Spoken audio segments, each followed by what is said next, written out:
Good morning, Trump's family. Hope you having a great weekend and God bless you. Thank you for always watching and subscribing to the channel. Alright, without further ado, let's get into the news. And we are 5 days out of the midterm elections, and the Supreme Court has delivered another win for Republicans in the state of Pennsylvania. We know how corrupt the counting in Pennsylvania can be. We know what they're trying to do, rely on solely mail-in ballots and try to win that way because they know how big the turnout is going to be on election day, and they're doing everything they can to fortify this election, Pennsylvania, because they have a brain-dead candidate currently running, even more brain-dead than JB. And they know it. They know John Fetterman is not up to the task, but they're going to push this dude out anyway. And so the Supreme Court has ruled in a big lawsuit. So let's dive into what we have here. It says, Pennsylvania Supreme Court just handed Republicans their biggest win yet days before the midterms. That's right. It turns out, let's see here. This split. Reuters SATA says Pennsylvania's highest court on Tuesday ordered officials to disallow mail-in ballots with the wrong date marked on the envelope, potentially throwing out numerous votes and close races that could determine control of U.S. Congress in the next election next week. Your ruling is a win for Republicans who filed a case and who have been fighting to eliminate ballots with incorrect information on them in an effort to say it is meant to ensure election security. Democrats say the lawsuits are really efforts to disallow votes and could sway tight races. In this short ruling, the Pennsylvania Supreme Court also said that it was evenly split on the question on whether throwing out ballots with incorrect dates, or no dates marked on the envelope in which they are mailed, violates a federal law that makes it illegal to throw out ballots for trivial reasons. For that reason, the court directed the Pennsylvania County Board of Elections to segregate and preserve any ballots containing in undated or incorrect, dated outer envelopes. The ruling said such a move would ensure that the ballots were preserved in the event that the higher court overturns the ruling, defines that discard such ballots would violate federal law. The Pennsylvania Supreme Court said that the opinions would follow the question of whether ballot with smaller errors such as missing date on the envelope or signature that does not precisely match the one on the voter, with registering to vote has been hotly contested in recent elections in Pennsylvania. See this what issue I have with the whole mail-in voting. If you're capable, go to the polls and vote. Mail-in voting should be very reserved. It should be a very specific thing that is taking care of someone who cannot be there. Maybe you're out of state. Maybe you're out of the country, whatever it might be, has to be something that you have to apply for, go and get, and then have it sent in this universal mail-in balloting that they want to do, as is a recipe for disaster. And that is the whole point of the entire thing. This is why Democrats want to push it so hard. And to make it a norm throughout the entire country. Not just select states. But going to the ballot is the easiest thing you can do. The easiest thing you can do is vote in this country seriously. You have in many states, there's 2 weeks of early voting, which I don't even agree with early voting. I would like it just to be 1 day voting, 1 day election day. That's it. If you can't find time to make it to go vote, and obviously it's not that important to you, early voting has always been a bad thing in my opinion. Do you anticipate a huge red wave in 5 days from now, or do you think somehow Democrats gain control of both houses? And then this is some big news. Cook Political Report has now shifted 10 more blue districts in the GOP direction. This includes a bunch of districts that are really blue, actually. And it's important to know that all of the districts that were shifted into sort of lean D or toss up in the last election cycle in 2020 actually went in the Republican direction. So it's very likely that a lot of these seats are about to shift in the Republican direction. A bunch of money is being spent by Democrats in what should be non-competitive districts. There are a bunch of Democrats who right now are up for re-election and are considered sort of iconic in terms of the Democratic Party, who are now going to face down the possibility of losing their seats. Those Cook Political House ratings are very ugly for the Democrats. And of course, Cook Political is just following the trend lines, because if you look at 538, you remember I said a couple of weeks ago, 538 had about a 7,030 shot, the Democrats were about to take the Senate. And now that is down to a 51% chance that Republicans are going to take the Senate. I had said a couple of weeks ago that was going to narrow dramatically, and it would not shock me if by election time Republicans actually had the upper hand in the Senate polling. Some of the candidates who are apparently actually now toss UPS, according to quote, Political, These are names that you recognize. That includes Medway Katie Porter. I remember Katie Porter. She's the one who always likes to show up with whiteboards and charts in the house and everybody online like she'll run for president. And it turns out she might actually lose her seat in California. The 10 districts that were moved by Cook Political were 3 in California, 2 in Illinois, 1 in New Jersey, 3 in New York, and 1 in Oregon. Those are bad news for the Democratic Party. These are solid blue states, and a bunch of these seats have now been moved from solidly D to lean D, from likely to lean D, or from lean D to toss up. 3 of those seats moved to toss up one of those seats.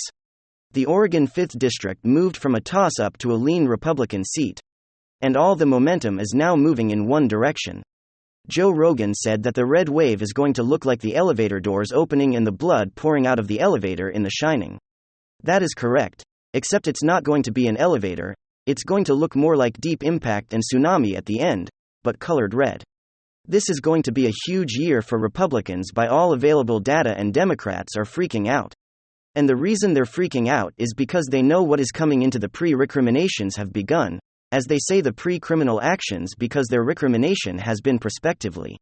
The big predetermination is that the Democrats don't have a cohesive message. Well, the reason they don't have a cohesive message is because they've done a terrible job. And you can see this when you go through the Democratic candidates. The assumption by Democrats in this election cycle is that Republicans had run so many bad candidates that the referendum was effectively going to be on the Republican candidates. The referendum was not going to be on Raphael Warnock in Georgia, it was going to be on Herschel Walker. The referendum was going to be on Mehmet Oz in Pennsylvania. It was not going to be on John Fetterman. The referendum was not going to be on Kathy Hall in New York, it's going to be on Lee Zeldin, the Republican. That was assumption number 1. Assumption number 2 was, even if that doesn't work, we can make this election a referendum on Donald Trump in January 6th. People will ignore the inflation, people ignore the crime, people ignore the illegal immigration, and they will focus in on threats to democracy. Donald Trump is a big bad orange, bad evil bad orange man. And because he's bad and orange, that means that people will vote against this guy over here in a random district in Oregon. And that's a bank shot there. Their third kind of line was the vote on abortion. Now this was a triple bank shot. Okay, that was Jordan off the backboard, off the blimp, off the airplane, off the bird, off the wall, swish, nothing but net, like the old McDonald's commercial. Hey, that's what it had to be.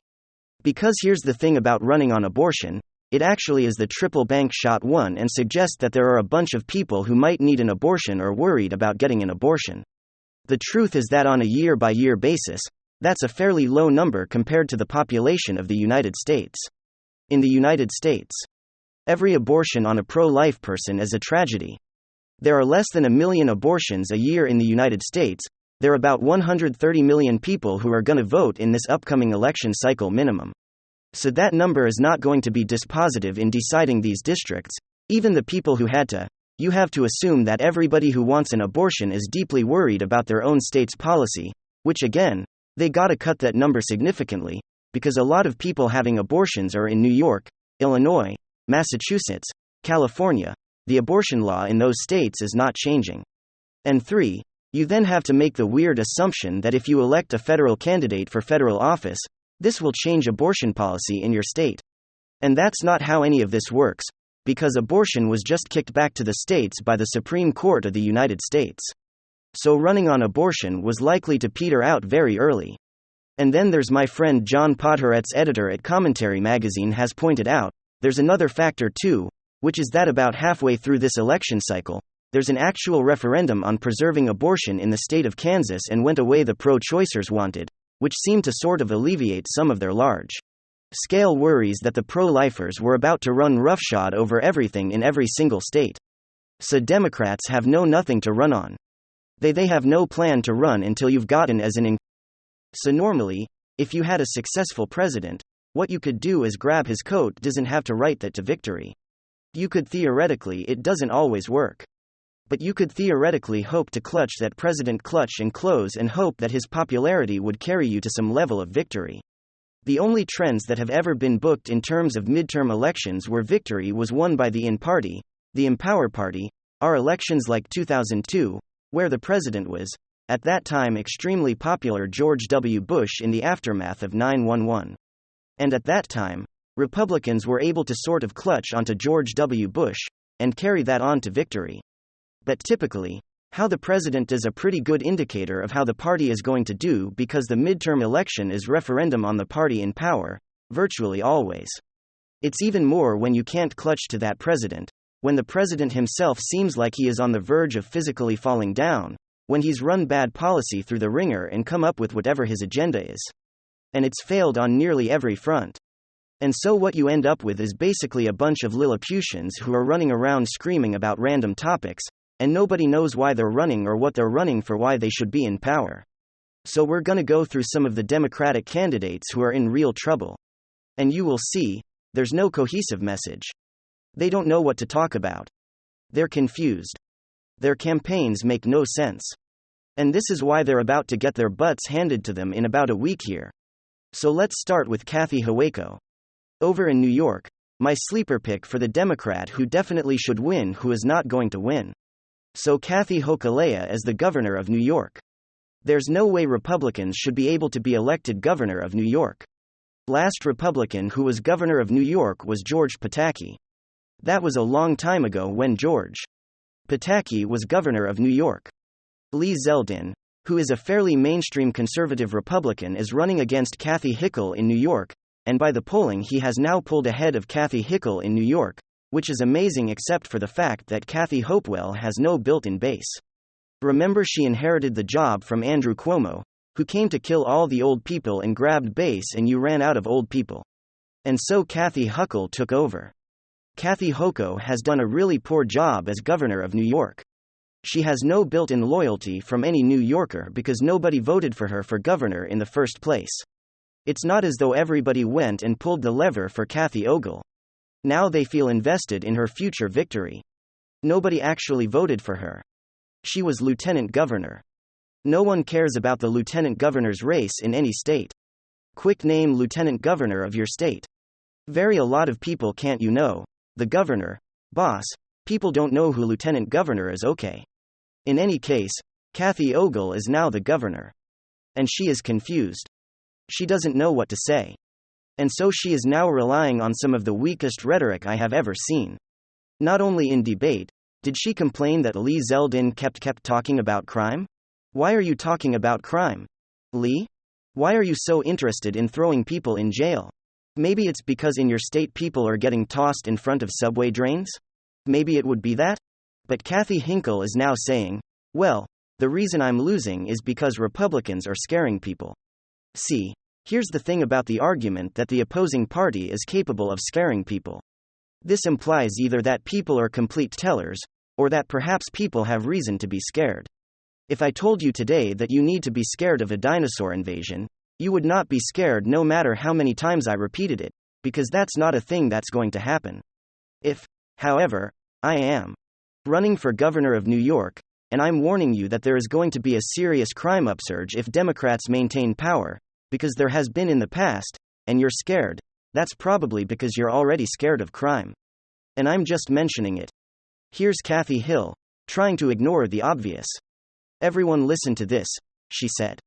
Once people realize what we've done, and all he's done is talk about how we can talk about crime. He has no plan. The New York Times just called him out and says he has no plan. And so we're just getting the attention of the voters. Now they'll understand that. You can say all you want, but we actually have a strategy. It's not sound bites, it's sound policy. And that's the difference between us. And that will be the key to our success in the next week.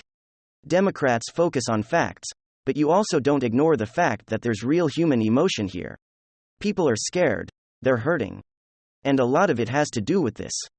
An insatiable effort by the Republicans to scare people, when I'm out there actually doing something that literally keep them safer. Okay folks, you're not doing anything to keep them safer.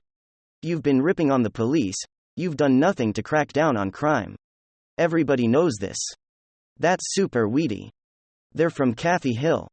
So for the first time since 2006, there's a decent shot that Republican could be governor of New York, and again, for the exact same reasons, by the way that Republicans took over New York in the first place. The reason Rudy Giuliani became the mayor of New York. The reason George Pataki became governor of New York is because New York was a criminal-ridden hellhole until the early 90s. And Republicans were able to take over because of that. By the way, the same exact thing is happening in Los Angeles. You will recall the Los Angeles, which is a heavily Democratic government city. Richard Riordan became mayor of Los Angeles in the 90s because of the crime problem in LA. I've been saying this for so many years, I can't even tell you. I remember going all the way back to about 2010, perhaps 2012. Remember, there was a race between Jerry Brown and Neil Kashkari. And Kashkari was running against Jerry Brown for governor of California. And I said to me, why aren't you running on crime? So I'm gonna run on education. Like, what are you? Why? Why, if you're Republican, in a deep blue state, you have to run on crime because crime is the issue that matters most to human beings who feel like they might be robbed in moment, and those are the ones who are going to be voting for you. They're the ones who are gonna be passionate. In any case, Zeldin is doing the right thing. How desperate is Kathy Hochul at this point? Here's how desperate Kathy Hochul she is about to do a rally with. Get ready for it. This is a bevy of superstars ready. Kamala Harris, Hillary Clinton, Tish James. The first mean that rally alone, she get Lee Zeldin elected. You're Kamala Harris, Hillary Clinton and Tish James. If you can think of a less term full trio, then that I will give you actual cash money. That is amazing. We can only hope and pray that she also brings in Randy Weingarten to complete the Beatles of failure. Just solid stuff there from Kathy. Oh, so Hochul is in serious trouble. So much trouble, by the way, that now Democrats are relying on a narrative that Republicans are racist for mentioning crime. So New Jersey Governor Phil Murphy, who almost got his butt kicked out of office just a couple of years ago, despite the fact that he was running against a person whose name nobody knows. He was like, well, you know, when the GOP talks about crime, what they're really talking about is black people. Except what they're actually talking about is crime. So here is Murphy trying to pull Hochul's chestnuts out of the fire by suggesting that it's all about race. It's got racial elements. Okay, maybe everybody's worried about crime, because under your tutelage, your state has gotten worse on crime. My favorite thing is to play statistical tricks with baselines, like, you know, the crime rate went down from last year. Oh, you mean after dramatically spiked in 2020 and 2021, and went down in 2022. I'm shocked. That means you're doing amazing job. It's like when Joe Biden says, you know, the inflation rate is actually down. Oh, you mean from the historic highs that it was at last month? It's down slightly. Golf clap for you, sir. Same thing with regard to gas prices surging 30%. You can say, well, not from when you're a president. There might be down from the summer when they are at the highest prices they have ever been in the history of humanity. But they are up rather largely from when you took office. But this is the gameplay play games and based on, so it's not just the New York governor who's in serious trouble right here. It's also John Fetterman. Over in Pennsylvania, this race quickly turned into a referendum on whether you think John Fetterman is capable of actually performing the job due to the fact that a debilitating stroke he's not fully recovered from. So John Fetterman is out there trying to blame Trump's tax cuts for inflation, which is hilarious on his face because the Trump tax cuts were passed. And I believe 2017. Just as a matter of policy, this is incredibly dumb. But the bigger problem, of course, is that John Fetterman is not capable of actually explaining his positions, not just philosophically, but I mean, physically. So here is John Fetterman, the candidate for Pennsylvania Senate who's now dropped behind Dr. Oz in polls. Thank you very much. WWG1WGA. Give me your